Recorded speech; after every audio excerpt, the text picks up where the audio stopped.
Before entering the room, I'm going to check for scene safety. I can see that there are no wires or spillages that may cause any slips or drips.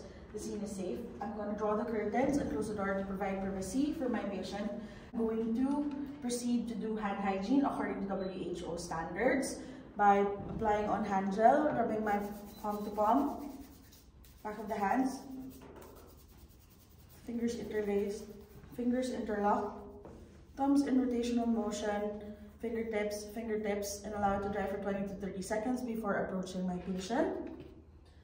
Hello, good morning, Julie. My name is Aya. I'm going to be your nurse this afternoon. I'm here to administer medication for your constipation. Are you aware of this? Yes. Okay, so before I begin to read the prescription and continue with the procedure, I'm just going to check with my documentation as I counter-check your wristband. Will you be able to tell me your name and date of birth, please? My name is Julie Saunders, 24th of 6th, 1983. Perfect. I can see that it matches in my documentation. Julie, may I know if you're allergic to any food or drug? No. Perfect. I can see that it's also reflected there. Happy to proceed. I know that I'm with the correct patient. Before I proceed with this, obviously I'm going to ensure that there's a bedpan or a toilet or a commode that is readily available for you should you need to. And before I prepare my medication for you, I'm just going to quickly read the prescription alongside you if that's fine. Yeah. Okay, so I'm going to start with my medication prescription.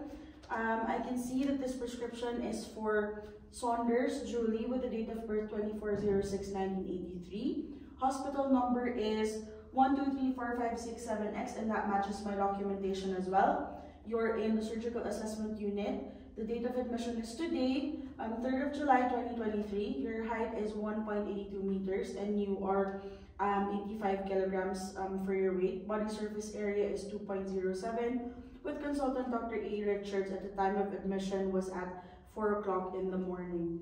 All prescribers noted here are Dr. P. Wright with GMC number and signature and a bleep that is completed. And the people administering the medication here are noted as Van Hill with his initial signature and base details completed as well. You have confirmed that you have no allergies and that's reflected in this prescription. There are no known medical risk factors, so I'm going to proceed to the next one. I'm going to check if all the prescription pages contain the same addressograph. Right, I can confirm that they all have the same details in there. For this page, you have ondansetron 4 milligrams IV intravenously for nausea and vomiting that was administered at 4 o'clock by Dr. P. Wright with bleep number and signature noted here and signed by a Dell. It was only your once required medication. Can I just check, do you feel nauseated at all? No, not now. Right, so that's really good to know that this has taken effect. The next page is for oxygen, but there are no prescribed oxygen for you. It just shows that you are not a carbon dioxide retainer. So I'm going to proceed to the next one. Antimicrobials, there are none as well, so I'll proceed to the next page. Regular medication, you have ferrous fumarate noted here, but it is prescribed at 6 o'clock, so I'm going to skip that. My time is at 8 o'clock, so I'm going to read the prescription for 8, which is your Bisacodil. It's prescribed today, the 3rd of July 2023, with a dose of 10 milligrams, frequency 1 a day. Route is per rectal, duration is for 7 days. To start today on the 3rd of July 2023 and finish in 6 days' time. The time for administration should be 8 o'clock, pharmacy checked by C.J. Thomas. And the prescriber is Dr. P. Wright with signature and bleep number noted here. So I can confirm that my prescription is valid, signed, and legible. So I'll proceed to the next pages. As required medications, there is paracetamol that has been given at 6 o'clock. It's prescribed 4 to 6 hourly. Can I just ask, do you have any pain or fever at the minute because it's indicated for that? Not now. Perfect. So I'm happy to proceed with reading the rest. So there are no other medications for PRN, no infusions, and no omitted doses noted here. So I'm happy to summarize. I will be administering your Bisacodil suppository for relief of your constipation. Are you okay with that? Yes. Yeah. I'd also like to tell you of the side effects.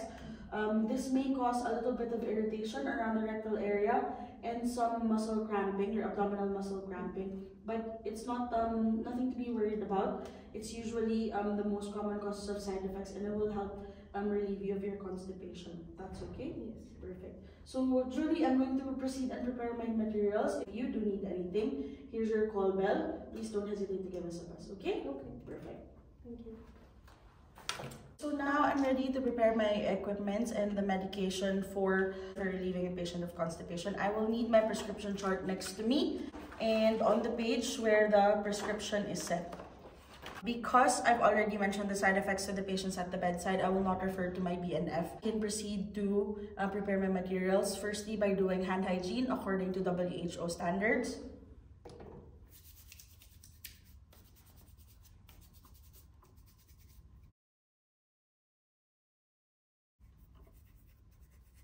Right, and leaving it to the air dry for 20-30 seconds. And I'm going to put my PPE on, starting with my disposable apron.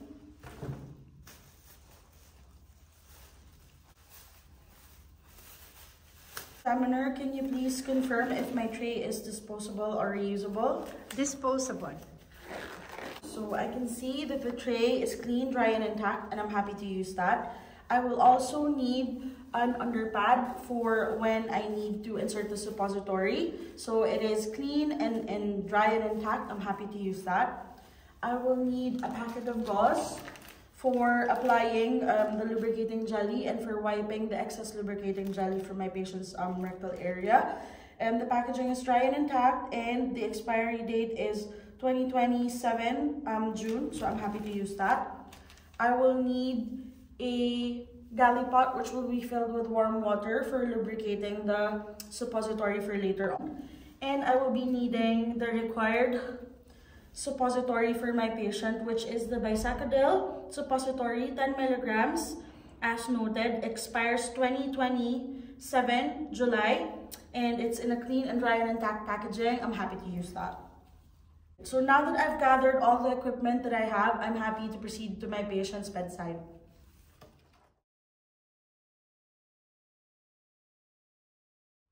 Right, hello Julie, I'm back. I've got all of the equipment here with me.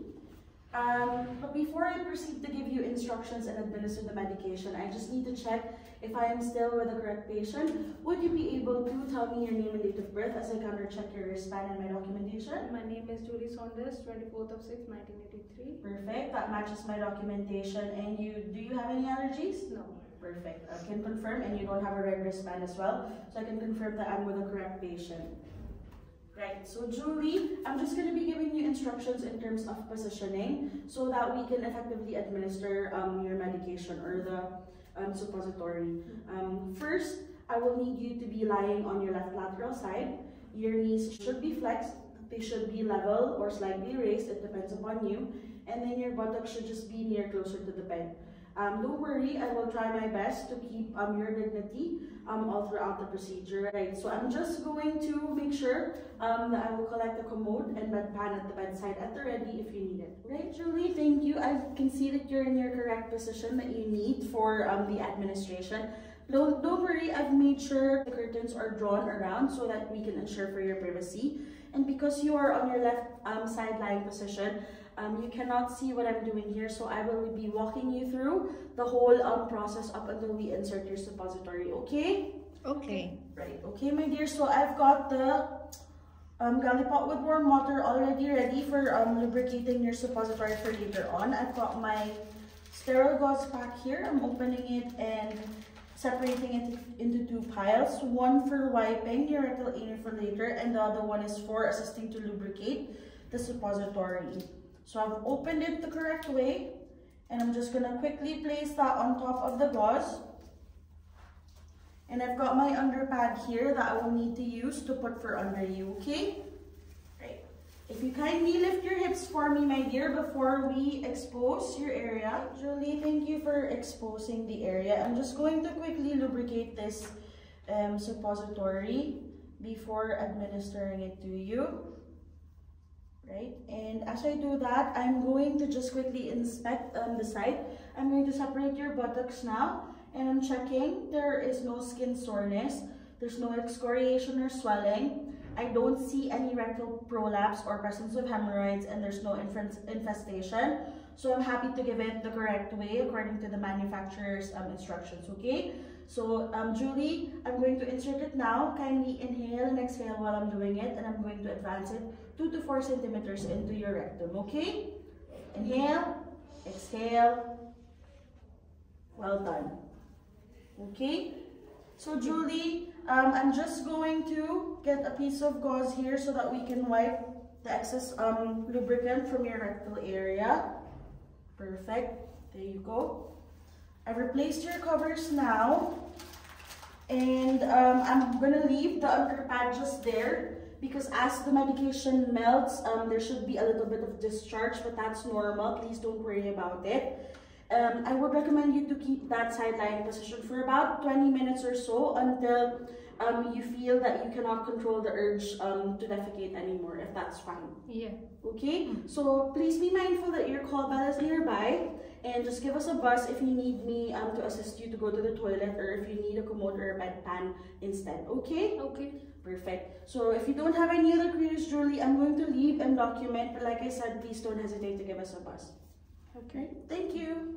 Bedside. I'm now ready to dispose of all the equipment that I used. With this being a disposable bin and this Gallipot being that I used at the patient's bedside, they will both go into the clinical waste bin. And now I can remove my apron and my gloves and do hand hygiene before I document. Going to do hand hygiene according to WHO standards.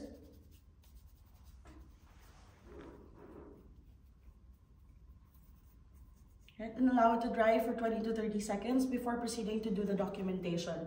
So I should start documenting from the first page down to the very last, making sure that all my documentation is correct and accurate. I will start with my candidate name.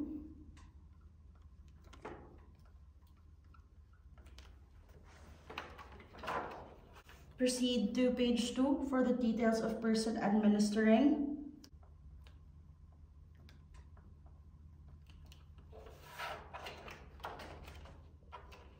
Go to where the medication administration box is that is appropriate. For our case, it will be the Bisacodil at 8 o'clock. So you should write the date, which is the 3rd of July, 23rd, your initials, and your signature. Write the time as well if it's indicated in the box, and double check that you have completed everything. And I'm happy that I've done that. So now that my documentation is over, Ms. Assessor, I would like to close my station by performing hand hygiene.